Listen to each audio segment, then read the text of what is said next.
যৌন চাহিদা প্রত্যেকটি মানুষের শরীরের একটি স্বাভাবিক চাহিদা। যৌন মিলন যদি আনন্দদায়ক এবং তৃপ্তিদায়ক হয়ে থাকে তাহলে এটি অবশ্যই আপনার স্বাস্থ্যের জন্য খুবই ভালো।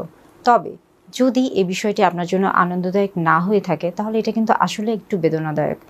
অনেক সময় অনেকেই, বিশেষ করে মহিলারা, অনেক মহিলা আসেন এবং তারা অনেকেই বলে থাকেন যে তারা যৌন মিলনে আগ্রহ পাচ্ছেন না বা তারা যৌন যে ব্যাপারটা আছে এই বিষয়টাকে তারা উপভোগ করতে পারছেন না। অর্থাৎ অনেক সময় দেখা যায় যে তারা হয়তোবা বিরূপ একটা প্রতিক্রিয়ার মধ্যে যাচ্ছে। স্বামী স্ত্রী একই সাথে বসবাস করছেন কিন্তু তাদের মধ্যে হয়তোবা তেমনভাবে তাদের মধ্যে কোনো শারীরিক বন্ধনটা তৈরি হচ্ছে না বা মানসিক যে বন্ধনটা আছে সেটা তৈরি হচ্ছে না।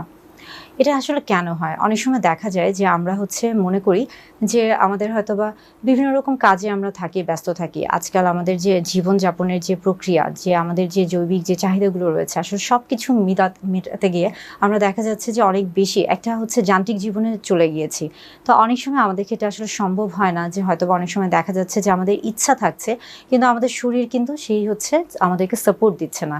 কারণ দেখা যাচ্ছে সারাদিন বিশাল একটা মানসিক একটা চাপের মধ্যে ছিলাম কিংবা শারীরিক একটা চাপের মধ্যে ছিলাম। অর্থাৎ অনেক সময় ইচ্ছা থাকলেও কিন্তু সেই কাজটা আমরা করতে পারছি না। বিশেষ করে এটা মহিলাদের ক্ষেত্রেও হতে পারে, আবার পুরুষদের ক্ষেত্রেও হতে পারে। আবার অনেক সময় দেখা যাচ্ছে এই বিষয়টার ক্ষেত্রে দেখা যায় যে আপনি বিভিন্ন রকমের রোগে ভুগছেন। অর্থাৎ আমরা বলে থাকি ক্রনিক কোনো ডিজিজ। দেখা যাচ্ছে যে আপনার কোমরবিড কন্ডিশনগুলো, অনেক সময় অনেকের কিডনি রোগ বা আপনার হার্টের কোনো সমস্যা বা ডায়াবেটিস, এই ধরনের যে সমস্যাগুলো রয়েছে বা শ্বাসকষ্ট, এই সমস্যাগুলোতে আপনি যদি অনেক দিন ধরে ভুগতে থাকেন এবং এগুলোর জন্য যদি অনেক দিন ধরে ওষুধ খেয়ে থাকেন, সেগুলোর কিন্তু একটা পার্শ্ব প্রতিক্রিয়া থেকে আপনার এই যে যৌন চাহিদা সেটা কিন্তু আস্তে আস্তে কমে যায় বা হারিয়ে যায়।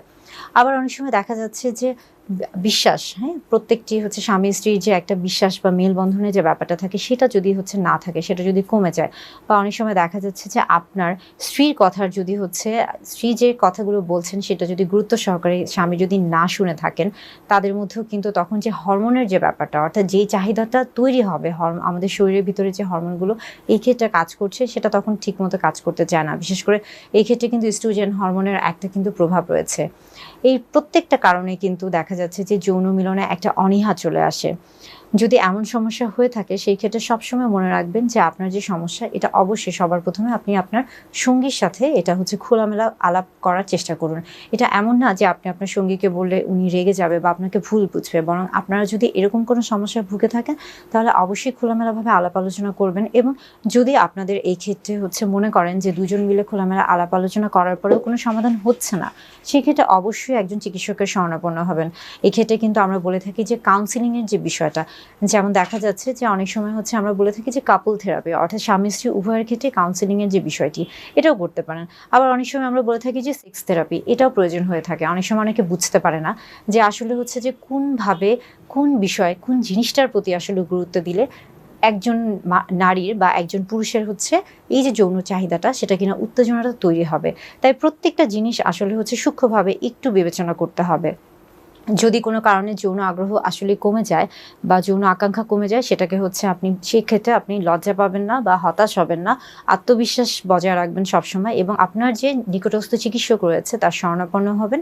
আপনি যদি মনে করেন যে আপনার দিন দিন যৌন চাহিদা কমে যাচ্ছে বা উত্তেজনা কমে যাচ্ছে, সেক্ষেত্রে আপনি আত্মবিশ্বাস হারাবেন না এবং এক্ষেত্রে সংকুচিতও বোধ করবেন না। আপনি অবশ্যই আপনার চিকিৎসকের শরণাপন্ন হবেন এবং তার পরামর্শ অনুযায়ী ওষুধ সেবন করবেন কিংবা তার পরামর্শ মেনে চলবেন।